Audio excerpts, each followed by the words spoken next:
जय हिंद दोस्तों, बार की आवाज़ में आपका स्वागत है। मैं कुंदन किशोर। अभी जैसा कि देख सकते हैं हम बार व्यवहार न्यायालय आप पहुँचे और सामने देख सकते हैं किस तरह से यहाँ बैनर लगा हुआ है कि राष्ट्रीय विधिक सेवा प्राधिकार नालसा के निर्देश पर जिला विधिक सेवा प्राधिकार पटना के अंतर्गत तालुका विधि सेवा समिति राष्ट्रीय लोक अदालत का भव्य आयोजन आज यहाँ किया गया है, जिसमें सभी प्रकार का समझौता योग्य, चाहे वो सरकारी फौजदारी मुकदमा के मामले एवं बिजली श्रम एवं माप तौल का निष्पादन किया जाना है। आपको बता दें यहाँ अलग अलग काउंटर लगाए गए हैं तथा बिना किसी एडवोकेट फीस का, समझ सकते हैं, निःशुल्क यहाँ समझौता कराया जा रहा है।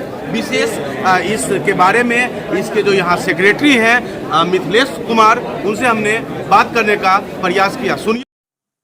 पूछा सर, आज बार व्यवहार न्यायालय में लोक अदालत का आयोजन किया गया। हाँ बिल्कुल, बार व्यवहार न्यायालय में लोक अदालत का, नेशनल मेगा लोक अदालत का आयोजन किया गया था, जो साल में 4 होता है। 2-2 महीना पर लोक अदालत का आयोजन किया जाता है और आज हमारे उसी परिप्रेक्ष्य में बार व्यवहार न्यायालय परिसर में लोक अदालत का आयोजन किया गया।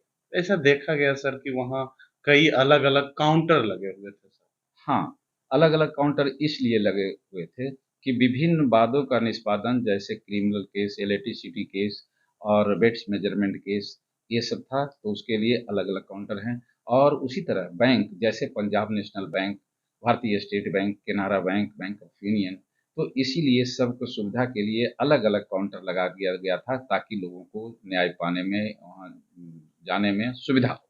इस संदर्भ में हमने ऐसे सीजीएम मिथिलेश सर से भी बात किया था ना। मिथिलेश सर है ना? हाँ, एसीजीएम फर्स्ट हैं। एसीजीएम फर्स्ट है सर। बट आपसे जानना चाहेंगे सर, कितने केस डिस्पोजल हुए, किन किन से?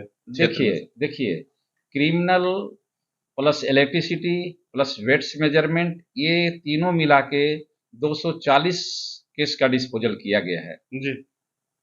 और बैंक से जो रिलेटेड मामला था उसमें 335 केस डिस्पोजल हुए। मतलब लगभग 575 केस का निष्पादन किया ऑल टुगेदर। बिल्कुल।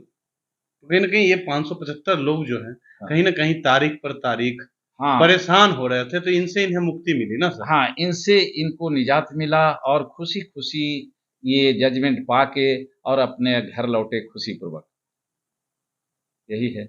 और जहाँ तक सेटलमेंट राशि का सवाल है, तो ये जो है क्रिमिनल इलेक्ट्रिसिटी और बेड्स मेजरमेंट, उसमें 8 करोड़ 79 लाख जो है ना, ये हुआ सेटलमेंट अमाउंट है। ये 8 करोड़ 79 लाख 53 हजार जो है सर। हाँ। ये क्या हुआ ये राशि? ये राशि सेटलमेंट, उतना पर सेटलमेंट किया गया जी, है ना।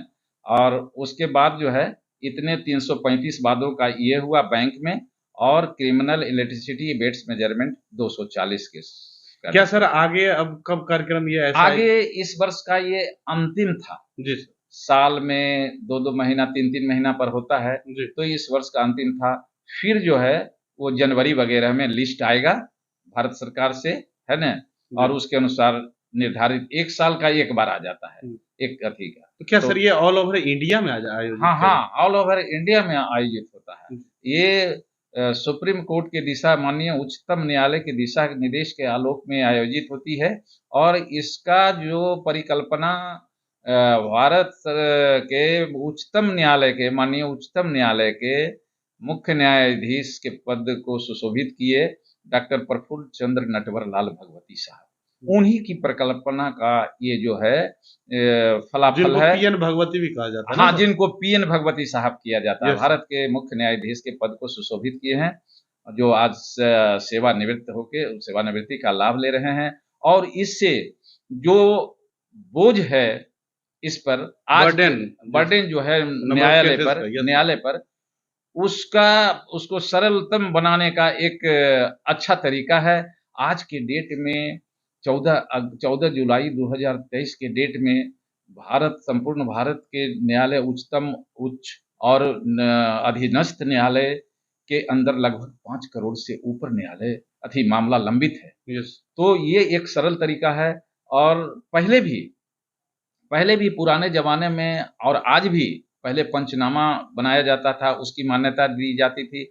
आज के डेट में इसकी छोटी इकाई जो है कहाँ ग्राम पंचायत स्तर पर है। यस। ग्राम पंचायत स्तर पर एक सरपंच होते हैं, जो जैसे यहाँ जस्टिस बैठते हैं जज लोग, वैसे ही वहाँ भी सरपंच साहब अपना इजलास बैठते लगाते हैं और हैं, समझौता कराते हैं ना समझौता सर? कराते हैं। लोक अदालत का मतलब एक चीज़ जान लीजिए, जब तक दोनों पक्षकार नहीं रहेंगे, दोनों पक्षकार सहमत नहीं होंगे, तब तक वो समझौता नहीं होगा और दोनों दस्तखत कर देंगे।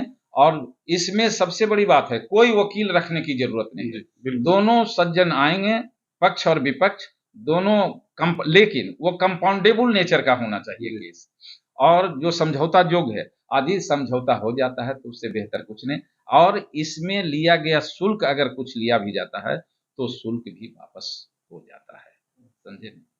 इतना महत्वपूर्ण बातों को सर साझा करने के लिए हम लोग के चैनल के लिए थैंक यू। हम लास्ट में जानना चाहेंगे आपका परिचय क्या हुआ सर? हम अनिल कुमार सिन्हा हैं, वैसे पैनल लॉयर भी हैं और बाल व्यवहार न्यायालय में एडवोकेट हैं, और यही है मेरा परिचय। जी।